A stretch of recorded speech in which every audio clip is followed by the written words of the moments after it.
kaamerad üles.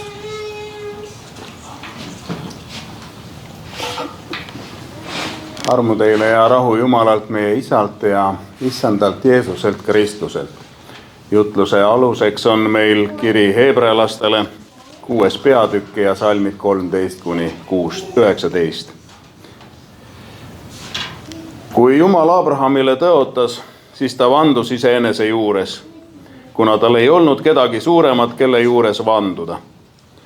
Ta ütles: tõesti õnnistades õnnistan ma sind ja rohkendades rohkendan ma sind. Ja nõnda, olles pikameelne, koges ta tõotuse täitumist.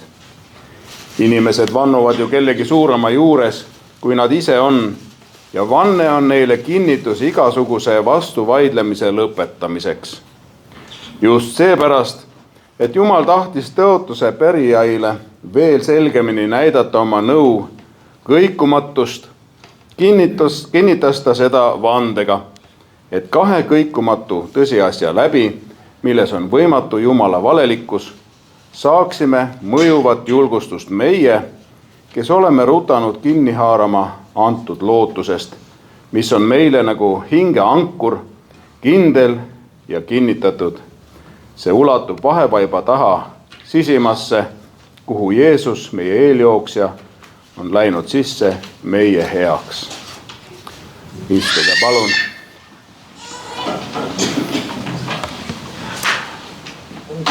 Tänane jutlus on osaliselt nagu järg eelmisel pühapäeval olnud jutlusele, kus me rääkisime, et prohvetitele antud sõnum on pidanud paika, et see ei ole olnud prohvetite enda peas mingi idee, mis on välja käidud, vaid see, et Jumal on kõnetanud ja need asjad on sündinud. Et mõista paremini Jumala tõotusi, siis tahaksin tuua teile esmalt selle suure pildi, mille sisse me need tõotused saame ilusti kenasti paigutada. Ehk siis Piibel ei räägi meile juhuslikke lugusid. Need on eesmärgipärased ja need jagunevad tegelikult 3 ajaperioodi. Esiteks, alustame maailma loomisest ja see esimene periood lõpeb Moosesega. See on aeg, kus Jumal tegeleb terve inimkonnaga. Siia kuuluvad leping Noaga. Kas te mäletate, mis ta Noaga sõlmis? Ta sõlmis lepingu. Me räägime täna tõotustest ja nende kinnitamistest. Millise lepingu ta Noaga sõlmis? Ja vikerkaare tõi ta esile lepingu tähiseks ja sõlmis selleks, et rahvas võiks olla kindlad, et maailma ta enam uputamise teel ei hävita. Aga sinna esimesse perioodi, sinna kuni Mooseseni, mahub veel üks leping. Kas keegi mäletab, mis leping see oli? Kokku on 4 lepingut. Noaga ja nüüd see teine, Abrahamiga leping. Ja mis see Abrahamiga seotud leping sisaldas? Nii kas või mõne sõnaga. Poja ohverdamised. Esiteks, et ta saab paljude rahvaste isaks ja temast saab olema lapsi nõnda palju, nagu on tähti taevas. Siis tuleb meil teine ajaline periood ja see kestab meil siis, see on siis niinimetatud seaduse ja prohvetite aeg Moosesest kuni Ristija Johanneseni. Ehk siis selles ajaperioodis sõlmitakse ka üks leping ja see ongi siis see käsuleping. Ja siis tuleb 3. periood. Vaatame, see on siis Ristija Johannesest edasi, tulebki ju Jeesus, on ju. Jeesusest kuni tulevikku. Ja selles 3. lepingus tulevikku igavikku sõlmitakse siis see 4. leping. Kas te mäletate, kuidas sellele nime anti või kuidas me võiksime seda nimetada? Armuleping. Armuleping. Seega on tähelepanuväärne tegelikult, et esimene ja 3. leping puudutavad otseselt meid. See keskmine leping on juutide leping. Jah, sealt me saame ajalooliselt informatsiooni Jeesuse tuleku kohta, aga ta on mõeldud esmalt juutidele. Aga esimene ja kolmas on meile samamoodi. Nüüd kirja autor, tänase kirja autor, juhib meie tähelepanu Abrahamile, tema lugude juurde ja et näidata Abrahami kaudu, kuidas Jumal tõotuse annab ja kuidas inimesed neid vastu võtavad. Et selleks, et saada aru, hea küll, ma võin öelda Abrahami lugu, aga võib-olla see paljusid ei kõneta. Toon korraks ülevaate Abrahamist. Mis mees ta siis selline oli? Abraham elas Kaldea Uuris. Kui me vaatame tänapäevast geograafilist kaarti, siis see asub Iraani lõunaosas. Ja sealt siis see, kus ta elas tollel ajal, see on umbes 4000 aastat tagasi. See on 1934 enne Kristust, kui Jumal tegi Abrahamiga lepingu või saatis ta sealt, kui ta lepingu tegi juba temaga. Nii et jah, ligi 2000 enne Kristust kõnetab Jumal Abrahami. Ja see, kus ta elas seal Kaldea Uuris, me võiksime arvata, et nii palju aega tagasi, et siis olid veel need ürginimesed ja küünlavalgus ja Abraham elas tegelikult täiesti linnas. Ta elas linnas, kus oli kool, kultuur, sotsiaalsed harud, kõik töötasid ja toimisid. Nii et võiks öelda, et ta elas mugavustsoonis. Seal oli kõik olemas. Ja nüüd selles olukorras Jumal kõnetab teda ja ütleb, mine ära oma maalt ja oma isa kojast maale, mille ma sulle näitan. Ja Abram siis, et te teete vahet, eks ole. Meil on sama isik, aga on Abram ja hiljem, kui ta oma usku tõendas, siis sai temast Abraham paljude laste isa. Ja Sarai oli alguses ja hiljem sai Saaraks. Et seal toimus ka nimemuutus. Seal on selles kultuuris oluline, aga meile mitte võib-olla niivõrd. Aga et me räägime samast inimesest. Seega, Abram võttis nõuks Jumala kõnetust järgida. Ja ta läks minema. Mis te arvate, kas ta läks üksinda? Ei läinud üksinda. Kus sa lähed? Abraham arvutuslikult võib välja arvutada, oli 1000 kuni 2000 tema suguvõsas. Ja need 2000 kuni 2000 hakkasid nüüd koos minema. Ja mitte ainult, neil olid ka kariloomad. Ja kui nad enne elasid nii-öelda, ma ei tea, kas kivimaju oli, aga savionnid või millest see materjal tehti, siis nüüd nad läksid ju telkidesse elama. Täiesti turvatsoonist välja. Ja lõpuks, kui kokku arvutada, ma niimoodi kaardi pealt viskasin joonlauaga, nii et see on täiesti umbes mõõdetud kilometraaž, kus ta liikus siis Kaldea Uurist üles Samaare poole, siis pärast alla tuli pühalt maalt tõotatud maalt läbi ja lõpetas Egiptuses. Umbes 4000 kilomeetrit oli kogu selle seltskonna rännak. 4000. Sinna mahtus siis veel igasuguste kaevude kaevamised ja nii edasi. Ehk siis see, kuhu Jumal Abrahami kutsus, ei olnud mitte mingisugune karjääriredel. Tule, lähed, saad edu järel, vaid see oli kutse usaldada Jumalat ilma garantiideta. Kuid see Jumala usaldamine ei piirdunud ainult selle teekonnaga, et jah, ma astungi välja ja võtan ja kaasa siis kõik inimesed, teised inimesed, keda tegelikult ju Jumal ei olnud kõnetanud. Nad usaldasid ju seda, et mida Abraham neile edasi andis. Seda, et Jumal kõnetas Abrami. Ja nüüd järgmine eeskuju, mida Jumal tahab Abrahami kaudu meile anda, on see, et sellel teekonnal Jumal tõotas talle poja. Nad on juba 100 aastat vana. Hea küll, võib, ma ei tea, naised, millal te lõpetate, on ju võimekuse sünnitada, ma ei tea, 45-50 või juba kuskil seal. Saara on, umbes. Aga Saara on 100, on ju. Saara on 100 ja ta ütleb selgelt, et mina ei ole enam võimeline sünnitama. Ja Abraham on selles mõttes ka kurb, et mis mõttes, et minul ei olegi järeltulijad, kellele edasi anda kogu see asi. Ja siis Jumal ütleb talle, sa saad poja. Siis me teame seal väikest lugu on ju, kõrvalpõiget, Jumal ütleb, ei, sina saad, sinu saarast sünnib. Ja see sündiski. Inimlikult võimatu on ju võimatu. See saab sündima. Ehk Jumal tahab meile näidata, et see, mis on inimestele võimatu, see tegelikult temale võimatu ei ole. Ja siis tuleb järgmine tuleproov, nagu sellest veel oleks vähe. Jumal ütleb, et sellest Iisakist saab suure rahva algus. Ja siis ta ütleb, kuule, Abraham, nüüd ohverdad Iisaki. Mis mõttes? Tal on ainuke poeg. Tal oli pisarad silmas, kui see sündis, ja nüüd on tal pisarad silmas, kui ta peab ohverdama. See tähendab, ta peab tapma. Kell ja käsi tõuseks. Väga raske otsus. Aga Abraham on kuulekas. Nüüd tekib nagu küsimus, kuidas need kaks asja kokku sobivad? Ja vastus oleks, et Abrahami usk ei seisnenud mitte pimedas kuulekuses, vaid selle usu taga on sügav usaldus, et Jumal on suurem kui surm.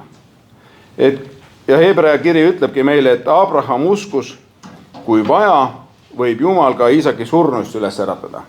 Ehk siis kuna Jumal oli tõotanud, et Iisakist suur rahvas kasvab ja kui ma Iisaki tapan, siis ta tõstab ta surnust ikkagi ülesse.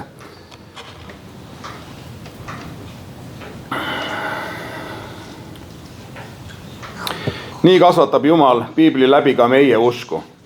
Ta teeb seda, mis ületab inimliku mõistmise, et me õpiksime teda usaldama ka siis, kui me ise lahendust ei näe. Ja tõotus on ka meile. Jumal on andnud meile tõotuse, et viimsel päevil äratan ma üles kõik, kes temasse usuvad ja annan neile igavese elu. Kas on inimlikult võimalik? Ja me nägime, et Jeesus tõusis inimeste silmest üles. Kas keegi teistest? Ja Eelia ka. Aga no ei tea, reklaam ütleb, osta Red Bulli ja sa tiivad ja on ju, tõused üles. Aga me ei ole, inimlikult on võimatu see sama tõotus, et me tõuseme üles. Nüüd, inimestele on võimatu, Jumalale võimalik. Ehk siis Jumal tahab täna kasvatada meie usku ja usaldust tema tõotuste suhtes.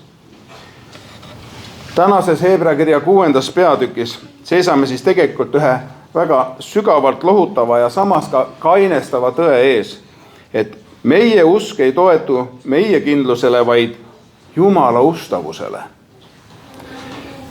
13. salmis täna lugesime. Kui Jumal andis Abrahamile tõotuse, siis ta vandus iseenese juures. Jumal ei kinnitaks oma tõotust vandega, sest tema tõotus on juba ju õige. No nüüd ta millegipärast kinnitab oma tõotust vandega veel nagu topelt, ruudus või kuubis või ma ei tea, 10. astmes. Aga sellel on oma põhjus. Ja sellepärast, et ta teab, et inimestena me vajame kinnitust. Meie usk kõigub, meie julgus väsib, meie lootus vajab tuge. Hebra kiri ütleb midagi väga lihtsalt ja samas vapustavat. Jumal seob ennast tõotusega. Panete tähele? Jumal seob iseennast oma tõotusega. Sest see, mis ta on lubanud, seda ta peab täitma, sellest ta ei saa taganeda. Jumal seob ennast oma tõotusega. Ta ei jätta endale taganemisteed. Kui Jumal midagi tõotab, siis see saab sündima. Ja nii andis Jumal tõotuse Abrahamile, mille ta kinnitas vandega, ja Abraham jäi selle täitumist ootama. 15. salmis loeme. Ja nii, olles kannatlikult oodanud, sai Abraham tõotuse kätte. Abraham ei saanud seda tõotust kätte kohe. Tema elu ei olnud sirgjooneline teekond edust edusse. Seal oli ootamist, seal oli kahtlusi, sest ta ju ütles Jumalale, kuule, sa lubasid mulle Iisakit, on ju. Kus ta on? Pärast tõotust läks, kui ma ei eksi, ma võin puusse panna, minu arust läks 20 aastat. 10 aasta pärast ta tuletas meelde ja järgmise 10 aasta pärast siis alles sai. Väga pikalt pidi ootama. Lapsed, kes on siin 20, ei ole veel sinnamaani jõudnud ja mõni. Ehk siis Abrahami elus oli ka eksimusi ja Abrahami elus oli ka vaikushetki. Kas tuleb nagu tuttav ette? Kas te seostate oma eluolukorda tema omaga? Samasugune olukord on ju meil. Ja pühakiri ütleb sellegi poolest, olenemata nendest olukordadest, et ta ootas kannatlikult. Seega usk ei tähenda alati mitte sellist tugevat tunnet.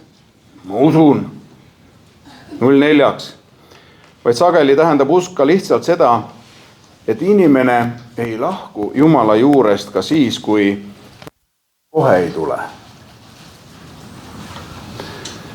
Abraham ootas Iisakit. Iisraeli rahvas ootas Messiat. Rõhuasetus sõnal ootus, ootama. Ja meie ootame Kristuse tagasitulekut. Ja see ootus väljendab tegelikult usaldust. Me elame praegu samas pingeväljas, nagu oli Abraham. Tõotus on antud, täitumine on veel ees. Ja meie osa on ootamine usus. Tänases loos mainitakse 2 muutumatut tõsiasja. Loen. Just sellepärast, et Jumal tahtis tõotuse pärijaile, meile, veel selgemini näidata oma nõu kõikumatust, kinnitas ta seda vandega. Et 2 kõikumata tõsiasja läbi, siis saab kinnitada, et Jumal ei valeta, saaksime mõjuvat julgustust meie kõik, kes me oleme rutanud kinni haarama antud lootusest. Need 2 tõsiasja on siis Jumala tõotus ja Jumala vanne. Meie maailmas on palju ebakindlust. Lepingud purunevad, sõnad kaotavad kaalu, lubadused unustatakse.